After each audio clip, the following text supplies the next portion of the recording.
గాలిలో దీపం పెట్టి దేవుడా నీదే భారం అని వెనకటికి ఎవరో అన్నట్లు ఇవాళ రేవంత్ రెడ్డి గారు ఆయన కేబినెట్ మంత్రులంతా కూడా కట్టగట్టుకొని ఇటువంటి మూర్ఖత్వానికి వాళ్ళ పాల్పడుతూ తెలంగాణ పాలిట మరి ముఖ్యంగా తెలంగాణ రైతాంగం పాలిట శాపంగా మారినారు.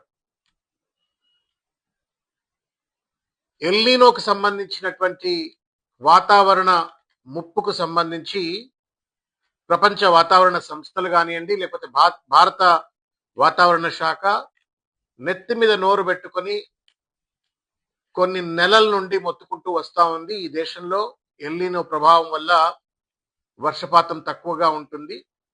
ఆయా రాష్ట్ర ప్రభుత్వాలు, కేంద్ర ప్రభుత్వం వెంటనే అవసరమైనటువంటి ఒక సత్వర చర్యలు చేపట్టాలని చెప్పినప్పటికీ కూడా ఒక కంటింజెన్సీ ప్లాన్ లేకుండా, ఒక ఆల్టర్నేటివ్ బడ్జెట్ ను అలొకేట్ చేయకుండా, చిల్లరమల్ల రాజకీయాలకే ప్రాధాన్యత అందించినటువంటి ఈ ప్రభుత్వం ఇవాళ చేతులు గాలినట్టుగా, ఆకులు పట్టుకున్నట్టుగా ఇవాళ వ్యవహరిస్తున్న తీరు చూస్తుంటే నవ్వాలనా ఏడవాలనా అర్థం కావట్లేదు. వరుణయాగం పేరు మీద ఇవాళ వాళ్ళ బాధ్యతారాహిత్యాన్ని, చేతగానితనాన్ని, పరిపాలన పరమైన అసమర్థతను కప్పిపుచ్చుకునేందుకోసం అని చెప్పని వాళ్ళ భగవంతుడి మీదకి నెట్టివేసి భారం అంతా తామేదో గొప్ప పని చేసినామని చెప్పని వాళ్ళ పూజలు చేసినట్టుగా డ్రామాలు నటిస్తున్నటువంటి ఒక ముఖ్యమంత్రి, కేబినెట్ సహచరులు సిగ్గుతో తలవంచుకోవాలి. మీరు ఎప్పుడు వేసినారు కంటింజెన్సీ ప్లానింగ్ కమిటీ? జూలైలో వేసినారు.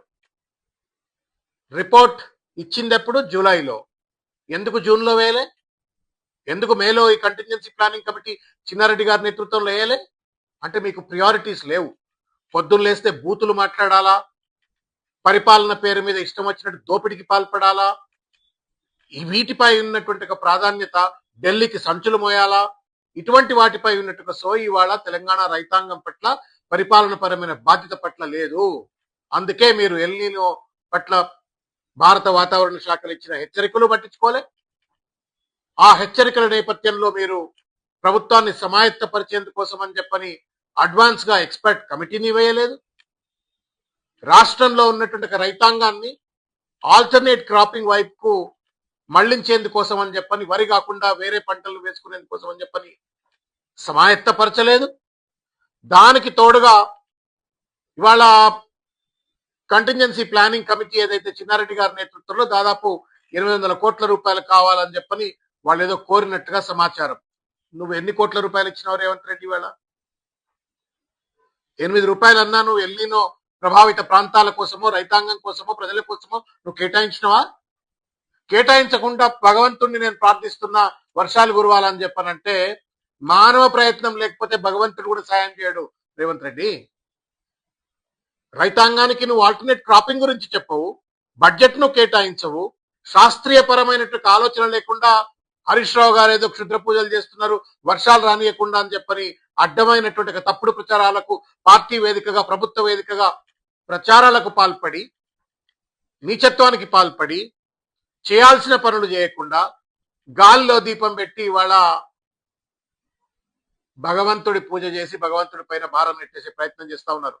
మేడిగడ్డ, అంత పెద్ద ఎత్తున మేడిగడ్డ దగ్గర పెద్ద ఎత్తున గోదావరి జలాలు ఉప్పొంగి ప్రవహిస్తుంటే కన్నెపల్లి పంపులు ఆన్ చేయమని చెప్పని నెలల నుండి అటు హరీష్ రావు గారు, కేటీ రామారావు గారు పెద్ద ఎత్తున ఉద్యమానికి బీఆర్ఎస్ నేతృత్వంలో పాల్పడితే దున్నపోతు మీద నీళ్లు పడ్డట్టు వ్యవహరించి, చిన్న 2 పియర్స్ ను రిపేర్ చేయకుండా కాళేశ్వరం ప్రాజెక్టును పడావులో పెట్టి పాపానికి పాల్పడి ఇవాళ ఆ తప్పిదాలన్నీ కడిగేసుకుంటామని చెప్పని వరుణదేవుడి దగ్గరికి పోయి మీరు ఇవాళ పూజలు చేస్తా ఉన్నారు. ఇది ముమ్మాటికి గాలిలో దీపం పెట్టి దేవుడా నీదే భారం అని చెప్పని మూర్ఖత్వంతో మాట్లాడినట్టే రేవంత్ రెడ్డి గారు, కేబినెట్ మంత్రులు అని చెప్పని సందర్భంగా నేను తెలియజేస్తూ, నేను ఒక విషయం చెప్పదలుచుకున్నా. ఒక తెలంగాణ పౌరుడిగా, బీఆర్ఎస్ పార్టీ శాసన మండలి సభ్యుడిగా మీరు ఎన్ని రకాల పాపాలు చేసినా పార్టీలు పక్కన పెట్టి, రాజకీయాలు పక్కన పెట్టి తెలంగాణ రాష్ట్ర ప్రజలు బాగుపడాలా, రైతాంగం బాగుపడాలా, అన్నదాతకు అండగా ఉండవలసిన సమయం కాబట్టి వరుణదేవుడిని చేతులెత్తి నమస్కారం చేసి నేను ప్రార్థిస్తా ఉన్నాను. ఓం జలబింబాయ విద్మహే నీల పురుషాయ ధీమహి తన్నో వరుణ ప్రచోదయాత్ అని చెప్పని. కానీ మీ పాపాలు పూజలు చేసినంత మాత్రాన కడిగిపోవు.